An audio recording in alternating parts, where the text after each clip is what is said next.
ഈ കാണുന്നതാണ് മുണ്ടക്കൈ സ്കൂൾ കേട്ടോ, മുണ്ടക്കൈ സ്കൂൾ.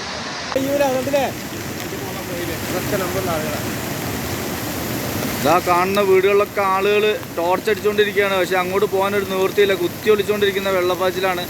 താഴെ NDRF ടീം ആളുകൾ താഴെ അതാ അവിടെ തയ്യാറായി നിൽക്കുന്നുണ്ട്. പക്ഷെ ആർക്കും അങ്ങോട്ടും ഇങ്ങോട്ടും എത്താൻ കഴിയാത്ത അവസ്ഥയാണ്. 3 പ്രാവശ്യമാണ് ഇവിടെ ഉരുളുകൂട്ടിയിട്ടുള്ളത്.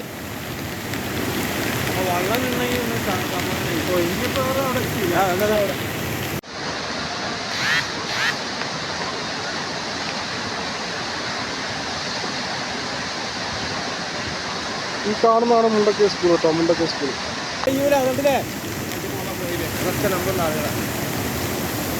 ഇതാ കാണുന്ന വീടുകളിലൊക്കെ ആളുകൾ ടോർച്ച് അടിച്ചുകൊണ്ടിരിക്കുകയാണ്. പക്ഷെ അങ്ങോട്ട് പോകാനൊരു നിവൃത്തിയില്ല. കുത്തി ഒളിച്ചുകൊണ്ടിരിക്കുന്ന വെള്ളപ്പാച്ചിലാണ്. താഴെ NDRF ടീം ആളുകൾ താഴെ അതാ അവിടെ തയ്യാറായി നിൽക്കുന്നുണ്ട്. പക്ഷെ ആർക്കും അങ്ങോട്ടും ഇങ്ങോട്ടും എത്താൻ കഴിയാത്ത അവസ്ഥയാണ്. 3 പ്രാവശ്യമാണ് ഇവിടെ ഉരുളുകൂട്ടിയിട്ടുള്ളത്. വെള്ളം